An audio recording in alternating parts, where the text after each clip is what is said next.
Welcome to YOUCANIC. Today we're going to go ahead and replace our brakes and rotors on the back of a Kia Optima of 2016. So to start with, we're going to want to take the tire off, but first a good recommendation is to loosen these a little bit while the car is still on the ground, because if they're tight you're going to move the car, and if you've got it jacked up it's not going to give you the ability to loosen them because the whole tire will spin around. So it's a 21 millimeter socket, and you're going to put that in there.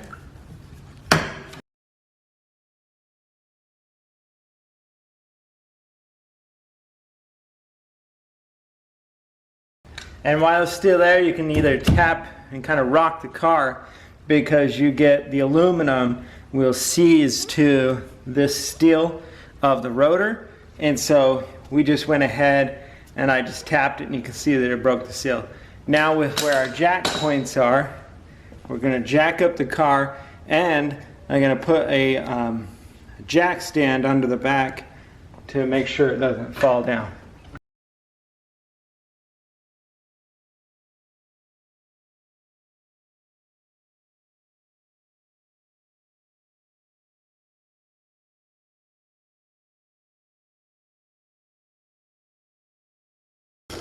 So that's all jacked up, and I got a jack stand under there holding the support and the weight of the vehicle. And now we're just going to go ahead and remove.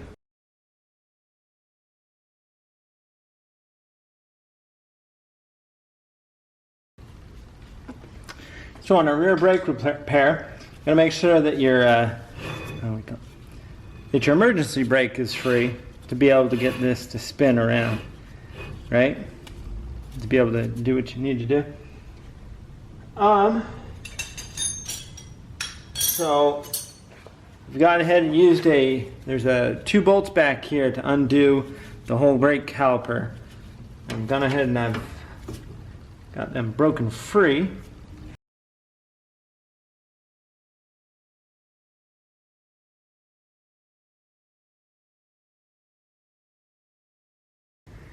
All right. So I got those 2 bolts loosened. The struggle was real with them.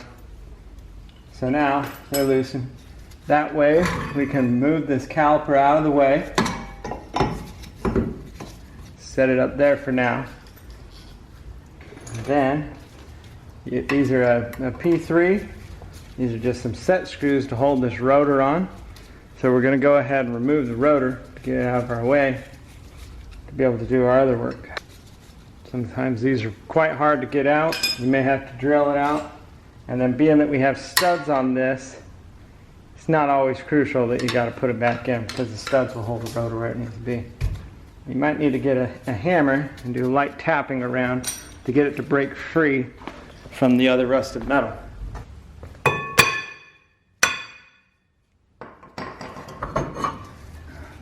Fortunate, that didn't take very much. Alright, so the rotor had been removed, or I've gone ahead and removed the rotor. I set this back on here and put the stud bolts in a little bit just to be able to free this carrier to be able to get the brake pads out. So to free the carrier, you need to loosen a nut, or it's a bolt here, a 17. It may have to be it's a 17 that goes here, but you're going to have a narrow one if it doesn't come free. But this happened to come free just by me just give it a good wrench on it. And then what you would do is you would take this back off, remove those 2 bolts that I put to hold it on, right? And just remove these carrier bolts all the way out, and then just go ahead and slide this whole carrier away from the caliper and the piston. And we'll set that right there. Just make sure we have it sitting here and we're not causing stress to be on the brake line itself. So we've got this carrier out, and we want to pop these brakes out and put everything back together in the new fashion. You're also going to want to check these guide pins to make sure that they move in and out fairly easily. And these do. They move out fairly easily. If they didn't move because they were seized or frozen, you would want to pop these boots off and pull it out, clean it up real good, and then put some brake caliper grease in there, teeny bit on the shaft of this bolt, and not too much, because if you put too much, then it actually hinders it from sliding back and forth properly. So you do that, but you inspect these, and these move in a good fashion there. So then if you turn the carrier over this way, you'll see these clips, and you're going to pop these clips out.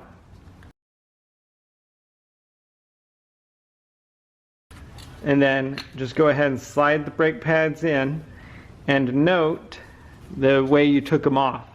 This has got where the caliper pushed up against it, and we want to make sure when we put the new ones that we do the same order, and I'll talk about that again. And then this one, you're just going to slide it into the middle and pull it out, and see it's got the two little dots on it. But we're going to replace these metal clips in here, so you just pop those off, and then those you will discard because we've got new ones as well as the brake pads. But like I said, we're going to note our orientation of those quickly. Another thing, you're going to want to take a wire brush if you can, and just kind of clean these things up a little bit to get some of the dust and rust and corrosion off. Try not to kick up a ton of dust, because sometimes brake pads can have asbestos, which isn't good for you. And so you clean those up nice. Do the same thing on your caliper itself. You can clean that up. But also we needed to make sure that we push that piston back. So a good way to do that is you put this brake pad back on. You take a basic pusher, which is going to set in against this side of the caliper, and then you just tighten this down, and that will push this piston back and push the fluid back into the line. Okay, and that just gives you putting that brake pad in there just gives you a good flat surface to push against it. Now we just go ahead and take that back out because we pushed our piston back. We've cleaned up everything. So now let's go ahead and put the new brakes in the carrier down here. So we've got our carrier, and we're holding it here. And you take these two clips, and you put them in. They really kind of only will go one way, because if you try to put them this way, they won't fit in because it won't push down over here. So it won't be too hard to mistake which way they go. So you just push them in, and they're going to crimp in there. All right. So those are pushed and snapped into position, right? Now this is where it's important that you remember that orientation, as I was saying about the little dots, and that they will go outside. So this is going to be the inside that goes against the caliper. So we want to put this more smooth. The smooth side's got the little dots here, and this has got your wear sensor on it. So when the brake pads get too low, you're going to start hearing a screech noise, and that's what that does. So you're going to want to put that in on this side. So you just put it in this way, and also you're going to note, you see little dots here? You'll see little holes here, and that's where those little pins will go. And I'll show you when we get to that. But you're just going to put it in the channel there.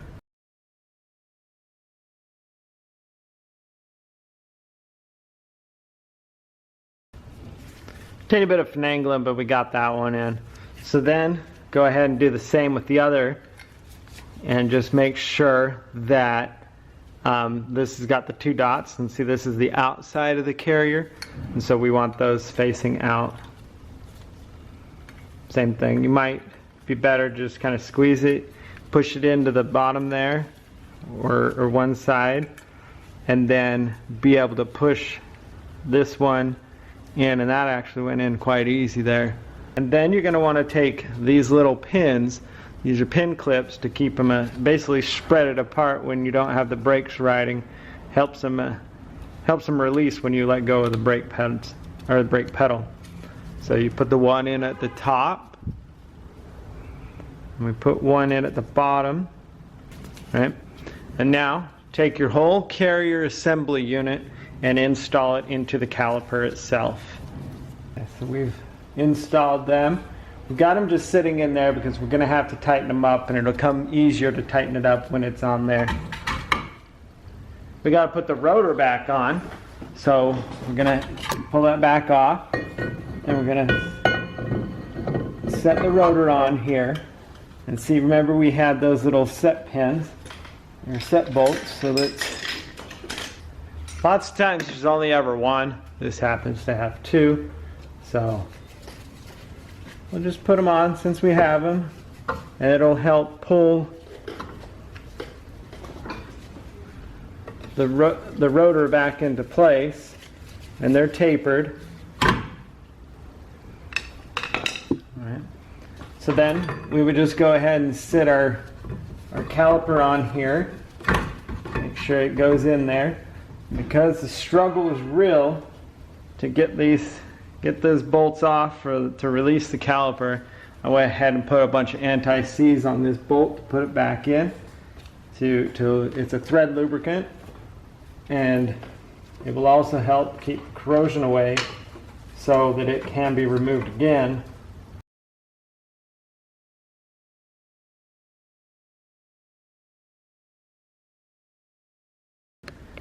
All right, we're going to go ahead and put our tire on.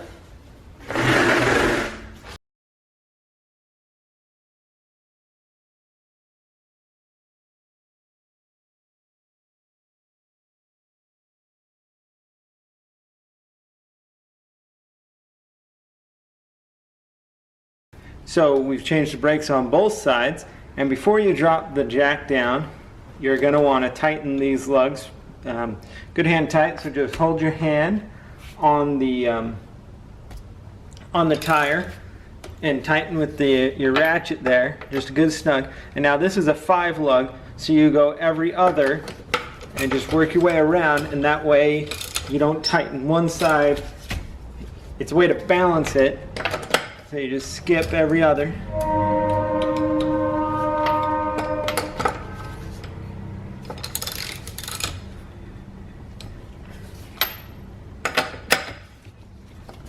Sure you hit every one, and then we're going to lower the jack, and then we will torque it to spec.